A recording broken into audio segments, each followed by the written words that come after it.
नमस्कार साथियों, बहुत बहुत स्वागत है आपका एम्प्लॉयमेंट्स पॉइंट में।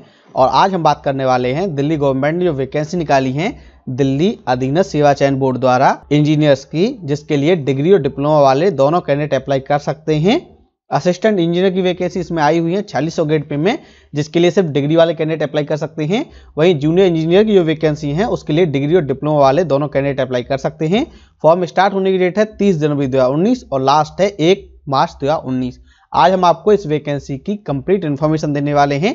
पे, एज, क्वालिफिकेशन, सिलेक्शन प्रोसीजर के बारे में, फॉर्म कैसे भरा जाना है और आरक्षण का जो लाभ है वो किन कैंडिडेट को मिलेगा, क्योंकि ये भर्ती दिल्ली सरकार की है। तो जो आरक्षण का लाभ है वो किन कैंडिडेट को मिलेगा, इसके बारे में हम आपको पूरी जानकारी देंगे। आप इस वीडियो को अंत तक अवश्य देखिए। लेकिन उससे पहले अगर आपने अब तक हमारे चैनल को सब्सक्राइब नहीं किया है तो कर लीजिए, क्योंकि यहाँ मिलती है सही जानकारी बिल्कुल सरल भाषा में। चलिए शुरू करते हैं।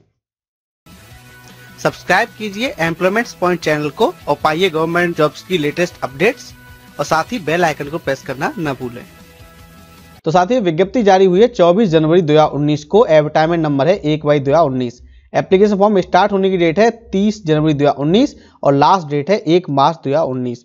जो कैंडिडेट इसमें सेलेक्ट होंगे उनको दिल्ली सरकार में कार्य करना होगा, दिल्ली सरकार के विभिन्न विभागों में, और उनका दिल्ली से बाहर कहीं भी स्थानांतरण नहीं होगा। तो अगर आप दिल्ली में जॉब करना चाहते हैं तभी आप आवेदन करें, क्योंकि इसमें ट्रांसफर नहीं होगा। ये राज्य सरकार की जॉब है, दिल्ली राज्य की। बात करें वैकेंसीज की तो पोस्ट कोड 1 से लेके 7/2019 तक की वैकेंसी आई हुई है। और इसमें पहली जो 2 वैकेंसी हैं वो है असिस्टेंट इंजीनियर की, इलेक्ट्रिकल की और सिविल की, जिसके लिए ग्रेड पे 4600 वाले ग्रेड में वैकेंसी है। वहीं जो बाकी वैकेंसी हैं वो है जूनियर इंजीनियर की यानी जेई की, और ये वैकेंसी है 4200 ग्रेड वाले पे स्केल में, यानी 7वें वेतन आयोग के अनुसार ये वैकेंसी 35,400 वाले में है और ये है 44,000 वाले ग्रेड में। तो ये जो दोनों वैकेंसी हैं असिस्टेंट इंजीनियर की यानी एईएन की और जेई की, इनमें लगभग 12,000 रुपये का अंतर रहने वाला है सैलरी में। टोटल जो सैलरी है उसमें 12,000 रुपये का अंतर रहने वाला है, 12-13,000 रुपये का अंतर रहेगा। जो असिस्टेंट इंजीनियर सेलेक्ट होंगे उनकी सैलरी ज़्यादा होगी, और जो जूनियर इंजीनियर सेलेक्ट होंगे उनकी एक लेवल कम होगी, यानी लगभग 10-12,000 रुपये का अंतर इनकी सैलरी में रहने वाला है। तो अगर आप डिग्री रखते हैं इंजीनियरिंग में तो आप एईएन के लिए अवश्य अप्लाई करें, क्योंकि उसकी सैलरी ज़्यादा है।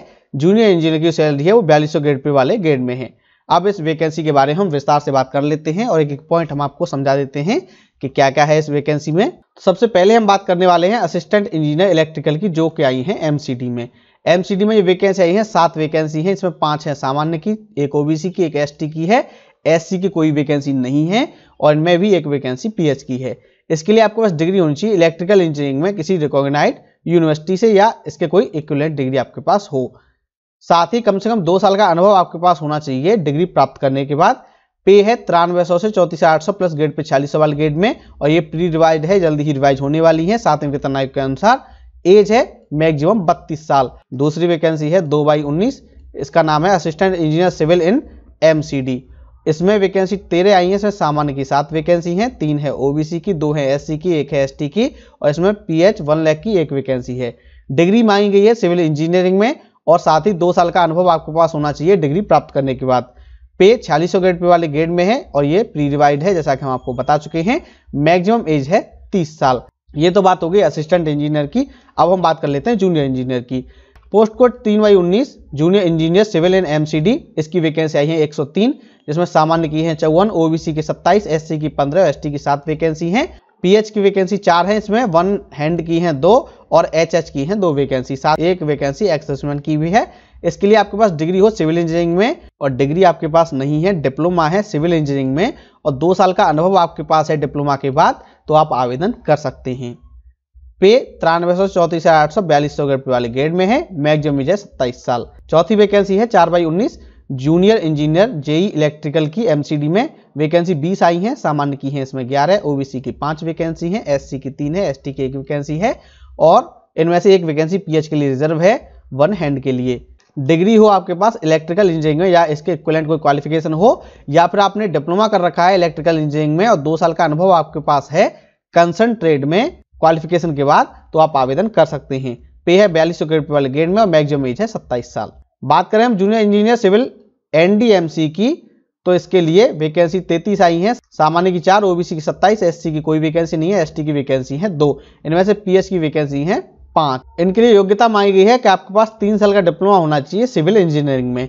कोई भी अनुभव नहीं मांगा गया है जूनियर इंजीनियर सिविल के लिए जो कि एनडीएमसी में आई हैं। पे 4200 ग्रेड वाले ग्रेड में और मैक्सिमम एज है 30 साल, यानी आपकी उम्र 18 से लेकर 30 साल के बीच में होनी चाहिए। अगली है vacancy 6/19 junior engineer civil DUSIB की। इसमें टोटल वैकेंसी 61 आई हैं।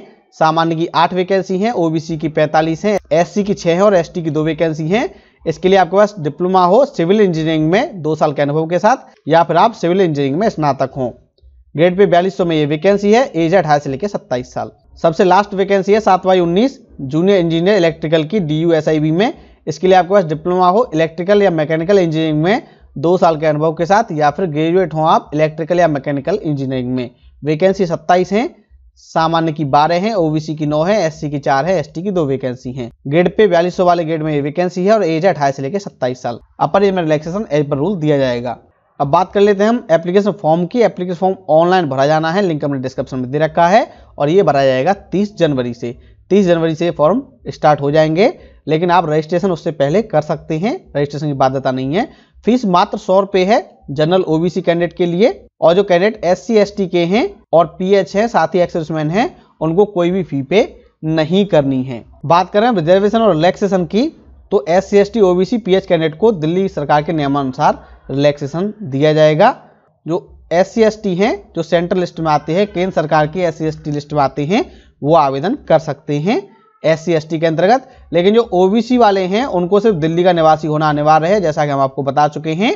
और जो कैंडिडेट दूसरे राज्य के हैं, अगर वो OBC में आवेदन करते हैं तो उनका फॉर्म रिजेक्ट कर दिया जाएगा। तो इसलिए अगर आप दिल्ली के निवासी नहीं हैं और OBC वाले हैं तो आप सामान्य के अंतर्गत आवेदन करिए, UR में आवेदन करिए। बाकी जो SC ST हैं वो SC ST के अंतर्गत फॉर्म भर सकते हैं। तो साथियों ये बात क्लियर हो गई आपकी रिजर्वेशन के बारे में। अपर एज में रिलैक्सेशन SC ST को 5 साल का, OBC को 3 साल का दिया जाएगा, PH कैंडिडेट को 10 साल का दिया जाएगा, और बाकी को एज पर रूल रिलैक्सेशन दिया जाएगा। अब बात कर लेते हैं सिलेक्शन प्रोसीजर की। सिलेक्शन जो होगा वो 1 टियर और 2 टियर एग्जामिनेशन के थ्रू होगा, यानी 2 स्टेज में आपका एग्जामिनेशन होगा। इसके बारे में हम आपको आगे बताने वाले हैं, लेकिन उससे पहले हम आपको बता दें कि जो पेपर है वो दोनों भाषाओं में आएगा, हिंदी और अंग्रेजी में। साथ ही DSSB में री इवेल्युएशन रीचेकिंग की कोई भी प्रक्रिया नहीं है, कोई प्रावधान नहीं है। अब हम देख लेते हैं सिलेक्शन प्रोसीजर को थोड़ा और विस्तार से। तो पोस्ट कोड 1 और 2 2019 के लिए, यानी जो वैकेंसी असिस्टेंट इंजीनियर की हैं उनके लिए 2 टियर एग्जाम होगा। टियर फर्स्ट एग्जाम होगा 2 घंटे का, जिसमें 200 क्वेश्चन आएंगे 200 मार्क्स के, और 0.25 की नेगेटिव मार्किंग होगी। इसमें जनरल अवेयरनेस, जनरल इंटेलिजेंस और reasoning, mathematical numerical ability, Hindi language comprehension और इंग्लिश लैंग्वेज कंप्रिहेंशन, प्रत्येक के 20-20 प्रश्न आएंगे। इस प्रकार 100 अंक होंगे एप्टीट्यूड के। वहीं जिस ट्रेड के लिए आप अप्लाई कर रहे हैं उसके 100 क्वेश्चन आएंगे। वहीं जो कैंडिडेट इसमें पास हो जाएंगे उनको टियर सेकंड के लिए बुलाया जाएगा। टियर सेकंड में 3 घंटे का आपका एग्जाम होगा, 200 क्वेश्चन होंगे 200 मार्क्स के, और इसमें एक 50 अंक का डिस्क्रिप्टिव टाइप टेस्ट भी होगा। तो इस प्रकार 250 अंक का आपका ये टियर सेकंड एग्जाम होने वाला है। इसमें सब्जेक्ट क्वालिफिकेशन रिलेटेड 200 क्वेश्चन आएंगे और 80% वेटेज इसका रहेगा। वहीं इंग्लिश में आपको एक निबंध लिखना होगा 30 अंक का, और लेटर राइटिंग करनी होगी 20 अंक की। इस प्रकार 50 नंबर की आएगी आपकी इंग्लिश डिस्क्रिप्टिव टाइप की, और बाकी सब्जेक्ट का 200 नंबर का ऑब्जेक्टिव टाइप पेपर आपका आने वाला है। तो 200 नंबर का ऑब्जेक्टिव टाइप आएगा आपका टियर सेकंड में, और 50 अंक के आएगा आपका एक निबंध और एक लेटर, जिससे आपकी इंग्लिश राइटिंग की एबिलिटी को परखा जाएगा। टोटल 250 अंकों का ये होगा, और जो फाइनल मेरिट बनेगी असिस्टेंट इंजीनियर के लिए वो टियर सेकंड के 250 अंकों के बेस पर बनेगी। इसमें 200 अंकों की आपकी सब्जेक्ट आएगी और 50 नंबर की आएगी इंग्लिश डिस्क्रिप्टिव टाइप। वहीं बात करें हम 3 से लेकर 7 तक जो पोस्ट कोड है जूनियर इंजीनियर का, इसमें टियर फर्स्ट होगा 2 घंटे का 200 क्वेश्चन का। इसमें GK, math, reasoning, Hindi, English, इन सबके 20-20 क्वेश्चन आएंगे। 100 अंकों का ये पार्ट होगा। वहीं सेक्शन बी होगा आपके सब्जेक्ट का जिसके लिए आपने अप्लाई किया है।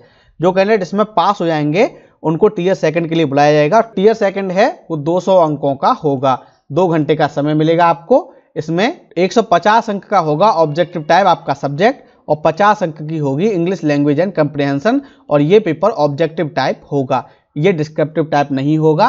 फाइनल मेरिट जो बनेगी वो इन्हीं 200 अंकों के मार्क्स के बेस पर बनेगी, जो कि टियर 2 के हैं।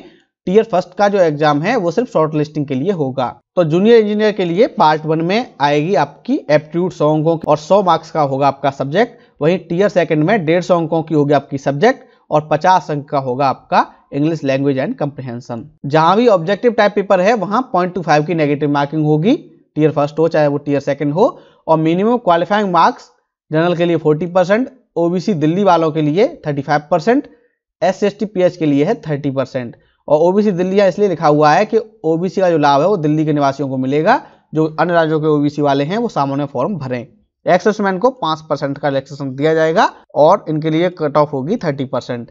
इसके बाद ही उनको मेरिट के लिए काउंट किया जाएगा। फाइनल मेरिट जो बनेगी वो वैकेंसी के अगेंस्ट कैंडिडेट की संख्या और उनके परफॉर्मेंस के बेस पर बनाई जाएगी। टीयर 1 जो एग्जाम होगा वो क्वालिफाइंग नेचर का होगा और वैकेंसी के 6 से लेकर 10 गुना कैंडिडेट को टीयर सेकंड एग्जाम के लिए बुलाया जाएगा। टीयर सेकंड जो एग्जाम होगा वही मेन होगा और सी के बेस पर कैंडिडेट को फाइनली सिलेक्ट किया जाएगा। अगर नंबर ऑफ कैंडिडेट कम रहते हैं तो डीएसएसबी हो सकता है टीयर 1 एग्जाम कराए ही ना, ये सीधे ही टीयर सेकंड एग्जाम करा दे। अब मान लीजिए वैकेंसी के अगेंस्ट 10 टाइम्स ही कैंडिडेट फॉर्म भरते हैं तो डायरेक्ट टीयर सेकंड एग्जाम भी कराया जा सकता है। तो साथियों इंपॉर्टेंट डेट हम आपको बता चुके हैं। फॉर्म स्टार्ट होने की डेट है 30 जनवरी 2019 और लास्ट डेट है 1 मार्च 2019। फॉर्म जो है वो ऑनलाइन भरे जाने हैं और वेबसाइट है dssbonline.nic.in पे जाके वहां से ऑनलाइन आवेदन कर सकते हैं। साथ ही हमने इस वीडियो के डिस्क्रिप्शन में लिंक दे दिया है, आप वहां से भी जाके फॉर्म भर सकते हैं 30 जनवरी से लेके 1 मार्च 2019 तक। साथियों हमें उम्मीद है वीडियो आपको पसंद आया होगा। इस वीडियो को लाइक कीजिए, शेयर जरूर कीजिए और आपने अब तक हमारे चैनल को सब्सक्राइब नहीं किया है तो कर लीजिए, क्योंकि यहाँ मिलती है सही जानकारी बिल्कुल सरल भाषा में। धन्यवाद।